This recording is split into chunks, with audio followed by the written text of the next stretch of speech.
Saudi अरब Riyadh में अमेरिकी दूतावास पर ईरान ने हमला कर दिया।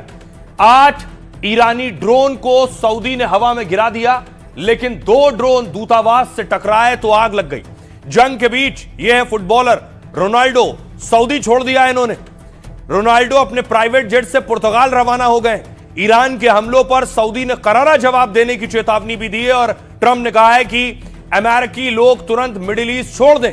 यूएई रोज अटैक हो रहे हैं, यहां भी बहुत से भारतीय रहते हैं। ईरान के हमले से दुबई और शारजाह में बड़ा नुकसान हुआ है। दुबई में तो ईरान ने मिसाइल ड्रोन से डबल अटैक कर दिया है। पहले अमेरिकी सैनिकों की बिल्डिंग को ड्रोन से उड़ा दिया और फिर ऑस्ट्रेलियाई बेस अल मिरहात पर भी हमला किया है। अटैक के बीच यूएई के राष्ट्रपति दुबई मॉल में भी घूमते नजर आए। इसे यूएई में तनाव कम करने की कोशिश के तौर पर देखा जा रहा है। कतर में भी हिंदुस्तानी रहते हैं। ईरान ने कतर पर 92 मिसाइल और 17 ड्रोन से हमला किया है।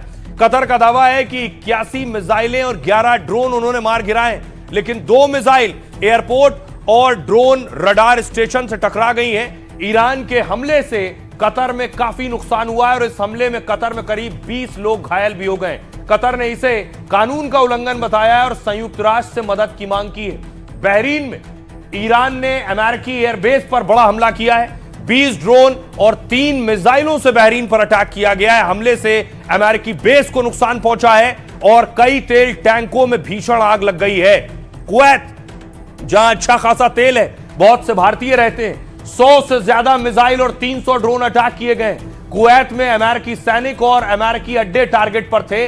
कल ईरान ने अमेरिका के 3 F-15 जेट यहीं गिराने का दावा किया था। अब 10 ड्रोन से फिर अमेरिकी बेस को निशाना बनाया गया है। हमले को देखते हुए कुवैत में अमेरिका ने दूतावास को बंद कर दिया है। आइए अब आपको सुनवाता हूं, सुनिए जरा इजरायली पीएम बेंजामिन नेतन्याहू क्या कह रहे हैं और तुर्की के राष्ट्राध्यक्ष एर्दोगन क्या कह रहे हैं।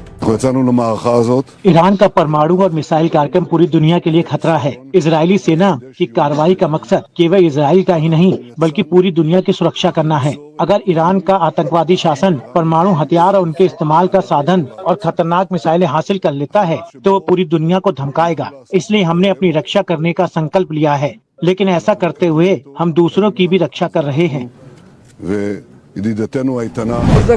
इससे पहले कि और खून बहे, आग फैले और भाईचारे वाले देशों के बीच और दुश्मनी बढ़े, हमने अपने सारे संसाधन लगा दिए हैं ताकि हमारा इलाका जल्द से जल्द इस उथल पुथल से आजाद हो जाए।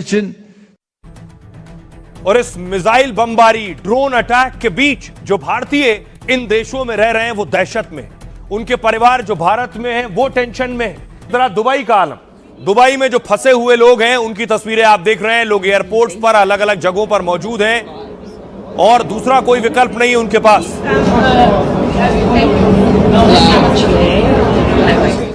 दुबई एयरपोर्ट की तस्वीर मैं आपको दिखाता हूं, ये देखिए, एयरपोर्ट खचाखच भरा है। लोग डरे भी हैं, दहशत में भी हैं, फौरन निकल जाना चाहते हैं।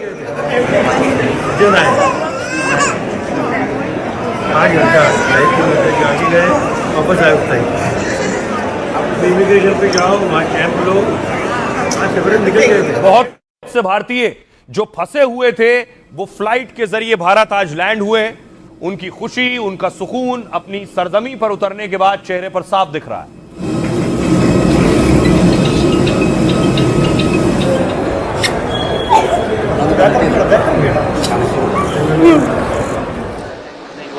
भाई अभी तो कुछ है, फ्लाइट आ रहा है, अभी लैंड हुआ है इधर।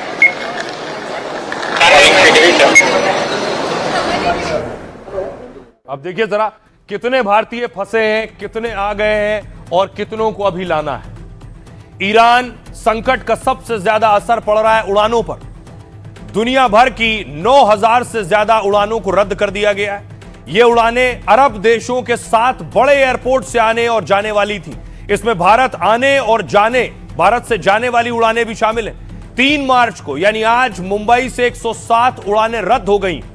दिल्ली से मध्य पूर्व के लिए करीब 80 उड़ानों को रद्द कर दिया गया है। उड़ानों के रद्द होने से लोग मध्य पूर्व देशों में फंस गए हैं। एक अनुमान के मुताबिक 60,000 भारतीय इस वक्त फंसे हुए जो आना चाहते हैं। महाराष्ट्र के करीब 40,000 लोग मक्का मदीना में फंसे हैं। अब फंसे भारतीयों को निकालने की कोशिश तेज हो गई है। एयर इंडिया का प्लेन दुबई से 149 यात्रियों को लेकर दिल्ली पहुंचा है। इंडिगो की 4 स्पेशल चार्टर से लोगों को जद्दा से लाया जा रहा है। स्पाइस जेट की 4 स्पेशल फ्लाइट फुजैरा से भारत के लिए तय उड़ी है और महाराष्ट्र के डिप्टी सीएम ने 2 स्पेशल चार्टर का इंतजाम किया हुआ है जो यूएई यानी संयुक्त अरब अमीरात से 164 लोगों को लेकर मुंबई पहुंचेगी। कल से दूसरी कंपनियां भी नियमित उड़ानें शुरू कर सकती हैं। सुनिए जरा जो भारतीय वापस लौट कर आए हैं वो क्या कह रहे हैं। इंटरसेप्शंस और ये सब तो हो रहे हैं, है ना, लेकिन बहुत ही रेयर है, मतलब कोई किसी इलाके में हो रहा है, कभी किसी इलाके में हो रहा है, इस टाइप का है। हाँ, एक शेलिंग मैंने देखा है, एक इंटरसेप्शन मैंने देखा है। बहुत खुशी है हमारे को, हमारी बेटी 2 दिन बाद में वापस आई है। वहाँ पे काफ़ी बुरा हाल है, तो हमारे को उम्मीद नहीं थी कि 2 दिन में हमारी बेटियाँ वापस पहुँच जाएगी। डर तो था लेकिन we are here now, so we are happy। जब मैं कनाडा से अबू धाबी आई तो फर्स्टली उन्होंने बोला कि तुम्हारी जो फ़्लाइट है वो डिले है। आफ्टर देन उन्होंने बोला कि ऐसे ऐसे करके ये माहौल है, मिसाइल्स फट रही हैं, तो हमने लाइव देखा भी, बिल्डिंग्स जैसे कांप रही थी। उसके बाद में हमें उन्होंने होटल प्रोवाइड किया, हम वहाँ पे गए और उन्हें हमें फूड वगैरह अच्छा प्रोवाइड किया एतिहाद वालों ने। आफ्टर देन जब हम वहाँ से निकलने लगे तो मिसाइल एकदम से फटी, तो हमें जल्दी जल्दी में वैन्स में बिठा के और सेफली एयरपोर्ट तक पहुँचाया और जल्दी से हम लोग यहाँ पे। पता नहीं था कि ऐसा हो जाएगा और 28 के आसपास वॉर स्टार्ट हो गई वहाँ। डरे हुए थे, हम निकल नहीं रहे थे, होटल में ही पैक थे, खाना वाना खा रहे थे, सब चीज़ अच्छा था। वहाँ की ऑपरेशंस बहुत अच्छी थी, स्मूथली कर रही थी गवर्नमेंट, बहुत हेल्पिंग है गवर्नमेंट तो, लेकिन फिर भी डर तो रहता है। Abu Dhabi end of course Dubai great, हम इंडियंस की बहुत अच्छी उन लोगों ने वो करी है and it's really very good. हाँ, बहुत ज़्यादा कंट्रोल्ड था सब कुछ। अबू धाबी में जितने भी हेल्पफुल थे, सारे जितने भी वर्कर्स वगैरह सबके थे, हमसे किसी चीज़ का कोई चार्ज नहीं लिया है और आते वक्त हमें पर पर्सन $250 भी दिए हैं। मतलब थोड़ा सा हाँ डर था क्योंकि बार बार अलार्म बज रहा था वहाँ, लेकिन बाद में सब ठीक हो गया। फाइनली हम बहुत अच्छा लग रहा है, बस लग रहा है कि अपने लोगों के बीच में आ गए।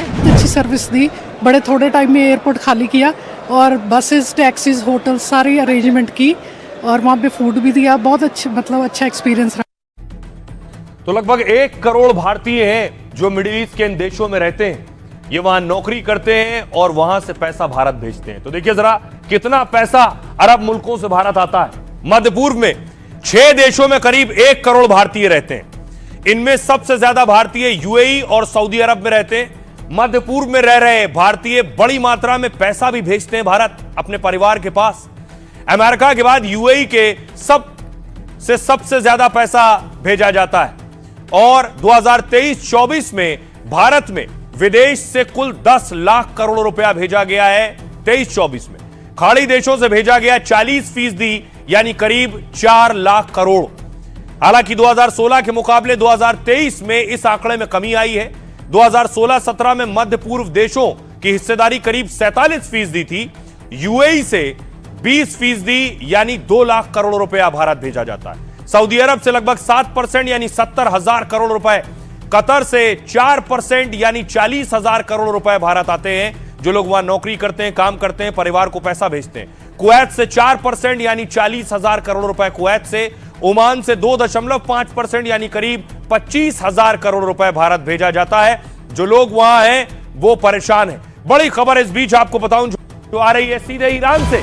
ईरान के बुशहर एयरपोर्ट पर हमला हो गया है। एयरपोर्ट पर खड़ा एक यात्री विमान तबाह हो गया है।